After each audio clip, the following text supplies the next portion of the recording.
দর্শক স্বাগত উপকূলী bank PLC business টাইমে আপনাদের সাথে আছি আমি ফয়সাল মাহমুদ। দেখছিলেন সংবাদ শিরোনামগুলো। এবারে পুরো খবর। গত 2 মাসে 35% বেশি ভোজ্য তেল আমদানি হয়েছে দেশে, আর তবুও বাজারে মিলছে না বোতলজাত সয়াবিন তেল। আমদানিকারকরা বলছেন রমজান সামনে রেখে আরও 1.5 লাখ টন ভোজ্য তেল আছে বন্দরে খালাসের অপেক্ষায়। সব মিলে বাজারে ঘাটতি থাকার কথা না। Bangladesh trade and tariff commission বলছে এই সংকট কৃত্রিম। কেউ অতিরিক্ত তেল মজুত করে কৃত্রিম সংকট তৈরি করছে কিনা তা খতিয়ে দেখতে বাজার মনিটরিং জোরদার করার পরামর্শ দিয়েছে সংস্থাটি। দেশের অন্যতম ভোগ্যপণ্যের পাইকারি বাজার চট্টগ্রামের খাতুনগঞ্জ। এই বাজারে গত কয়েকদিন ধরেই চলছে ভোজ্য তেলের সংকট। অধিকাংশ দোকানে মিলছে না বোতলজাত সয়াবিন তেল। খোলা তেল পাওয়া গেলেও কিনতে হচ্ছে বাড়তি দামে। আবার কোনো কোনো দোকানে অন্য পণ্য কেনার শর্তে দেয়া হচ্ছে বোতলজাত তেল। শুধু চট্টগ্রাম নয়, রাজধানী সহ সারা দেশেই প্রায় একই চিত্র। বিক্রেতারা বলছেন চাহিদা অনুযায়ী তেল দিচ্ছে না ডিলাররা। সয়াবিন তেলের বোতলটা আমরা ইদানিং খুবই সংকট পাচ্ছি না, আর খোলা তেলের ইয়াটাও পাওয়া গেলেও কিন্তু রেটটা এখন বাড়তে। যেটা আছে আমাদের কাছে এটা হচ্ছে খোলা তেল। খোলা তেল হচ্ছে দাম অতিরিক্ত, ক্রেতা আসতেছে না। আমার দিনে 10 কার্টন লাগলে আমি 2 কার্টন তেল পাচ্ছি, এবং কোম্পানির এখন ডিলারদের সত্য হচ্ছে যে এটা নিলে ওইটাই নিতে হবে, মানে আমার অচালু কিছু মাল সাথে নিতে হচ্ছে। এমন পরিস্থিতিতে রোববার বাংলাদেশ ট্রেড অ্যান্ড ট্যারিফ কমিশনের চেয়ারম্যানের সাথে বৈঠক করে আমদানির চিত্র তুলে ধরে কয়েকটি তেল সরবরাহকারী কোম্পানি। তাদের তথ্য মতে শুধু জানুয়ারি মাসে বোতলজাত সয়াবিন তেল আমদানি হয়েছে আগের বছরের একই সময়ের চেয়ে 25% বেশি। আর কাস্টমস কর্তৃপক্ষের হিসেবে গত 2 মাসে ভোজ্য তেলের আমদানি বেড়েছে 35%। ইম্পোর্ট প্লাস আন্তর্জাতিক বাজার দরের কারণে বাজারে সরবরাহে ঘাটতি সৃষ্টি হওয়ার কোনো যৌক্তিক কারণ আমরা খুঁজে পাইনি। শীর্ষস্থানীয় ব্যবসায়ীরা যেটা বলেছে যে তারা সাপ্লাই সাইডে কোনো প্রকার বোতলজাত সয়াবিন তেল সাপ্লাই সাইডে কোনো সরবরাহের ঘাটতি তারা সৃষ্টি করে না। শুধু তাই নয়, রমজান মাসকে সামনে রেখে প্রায় 1.5 লাখ টন ভোজ্য তেল চট্টগ্রাম বন্দরে আছে খালাসের অপেক্ষায়। ট্যারিফ কমিশন বলছে স্থানীয় বাজারে ভোজ্য তেলের কোনো ঘাটতি নেই। কেউ কেউ অতিরিক্ত মজুত করে কৃত্রিম সংকট তৈরি করছে। সংকট সমাধানে বাজার মনিটরিং জোরদারের পরামর্শ দিয়েছে সংস্থাটি।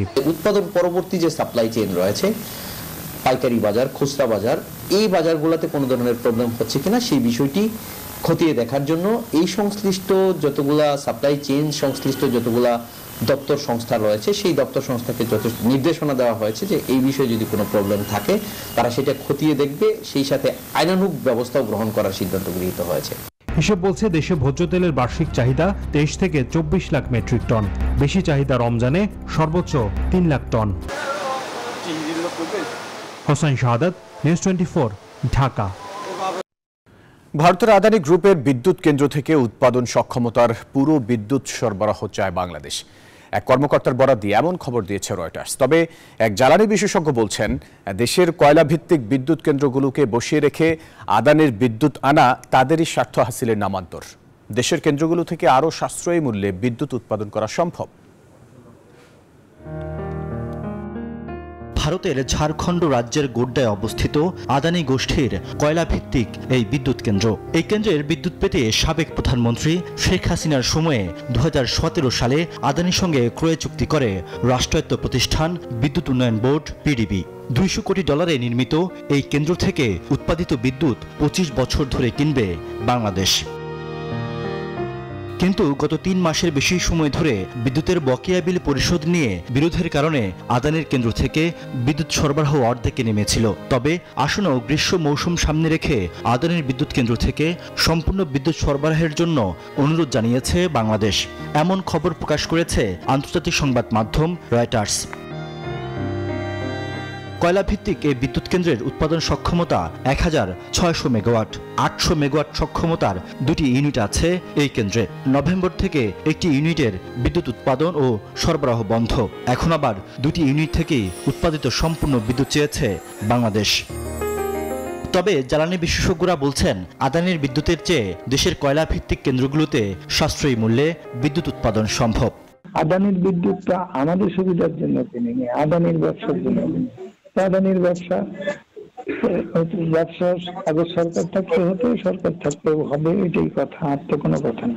ওই বিদ্যুৎ দিয়ে ওকে পয়সা দিয়ে কিনবো, সেই বিদ্যুৎ দিয়ে কয়লা কিনে নিয়ে এসে ওর কয়লা বিদ্যুৎ না কিনে আমার এতগুলো উৎপাদন ক্ষমতা রয়ে গেছে, সেগুলো তৈরি করে নিতে পারতাম না।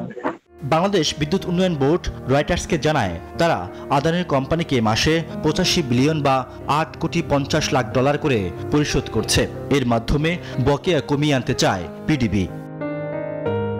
রিয়াদ সুমন, নিউজ 24, ঢাকা। পাথর আমদানিতে অতিরিক্ত 10% সম্পূরক শুল্ক আরোপ করার প্রভাব পড়ছে রেডিমিক্স কংক্রিট খাতে। এতে পাথর আমদানিতে ব্যয় বেড়েছে প্রতি টনে 300 থেকে 350 টাকা পর্যন্ত। ফলে রেডিমিক্স কংক্রিট প্রস্তুতেও খরচ বেড়েছে সিএফটিতে 25 থেকে 30 টাকা। আমদানি ব্যয় বাড়লেও কয়েকটি রেডিমিক্স কোম্পানি দাম না বাড়িয়ে নিম্নমানের পণ্য ব্যবহার করছে। এতে অবকাঠামো খাতে ঝুঁকি তৈরি হচ্ছে বলে অভিযোগ খাত সংশ্লিষ্টদের।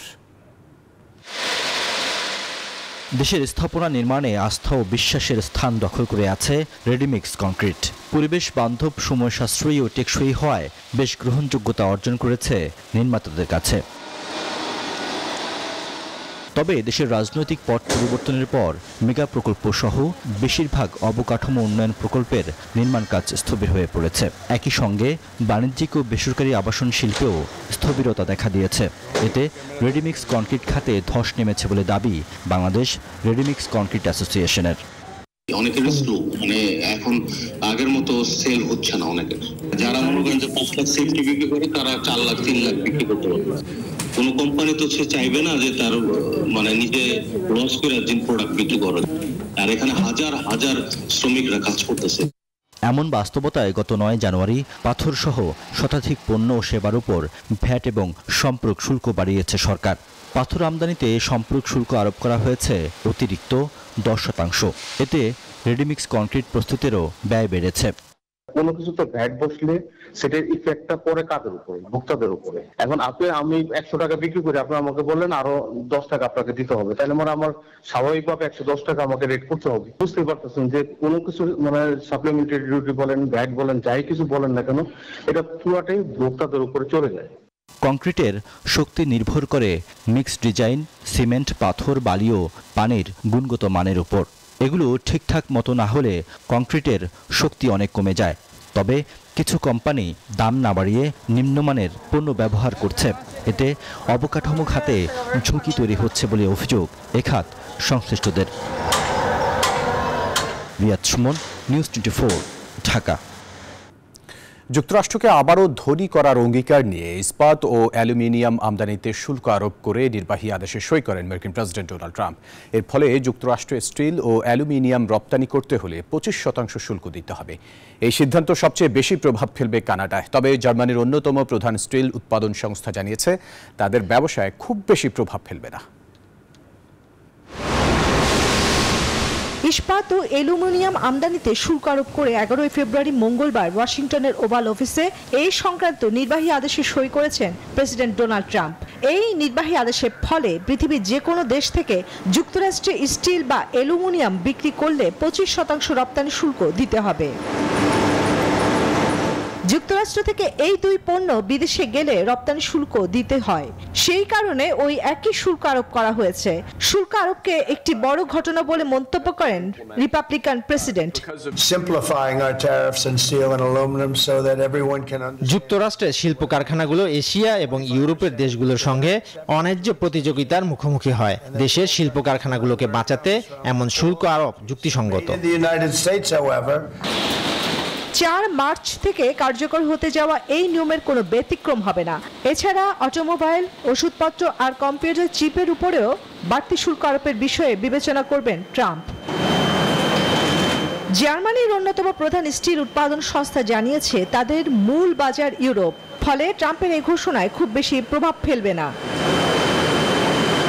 এদিকে চীন থেকে আমদানি করা পণ্যে ইতিমধ্যে 10% বাড়তি শুল্ক কার্যকর করেছে ট্রাম্প। এছাড়া রিপাবলিকান এই প্রেসিডেন্ট প্রতিবেশী দেশ কানাডা এবং মেক্সিকো পণ্যে 25% শুল্ক বসানো ঘোষণার পরে ওই দুই দেশের রাষ্ট্রনেতার সঙ্গে আলোচনার প্রেক্ষিতে 1 মাসের জন্য শুল্ক কার্যকর সিদ্ধান্ত স্থগিত রেখেছেন।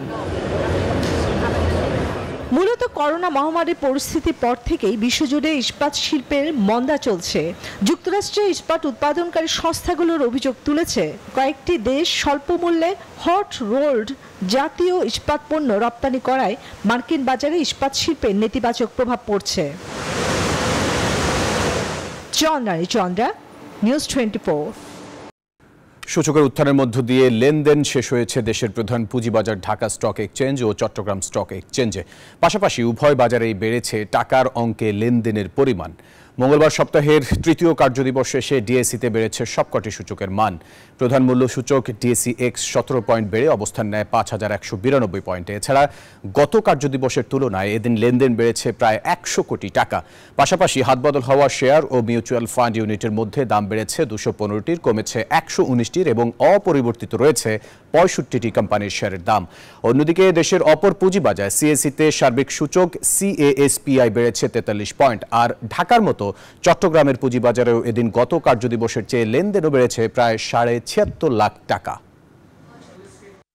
ভূগর্ভস্থ পানি ব্যবহারে চার্জ দিতে হবে শিল্প কারখানাগুলোকে, একথা জানিয়েছেন পরিবেশ উপদেষ্টা সৈয়দা রিজওয়ানা হাসান। সকালে রাজধানীর একটি হোটেলে সাস্টেইনেবল অ্যাপারেল ফোরামের 6ষ্ঠ সংস্করণে যোগ দিয়ে একথা জানান তিনি।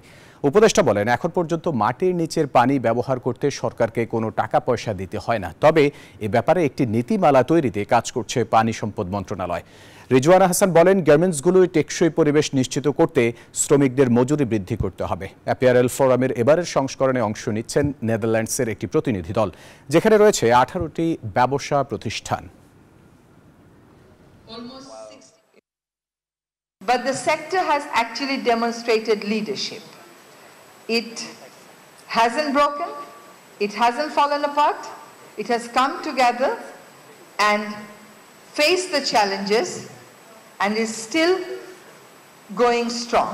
So for that I give credit to our business leaders and also to the countries who take products from Bangladesh. দর্শক, ছিল পূর্ব লিবাগ পিএলসি বিজনেস টাইমে। এতক্ষণ সাথে থাকার জন্য ধন্যবাদ সবাইকে।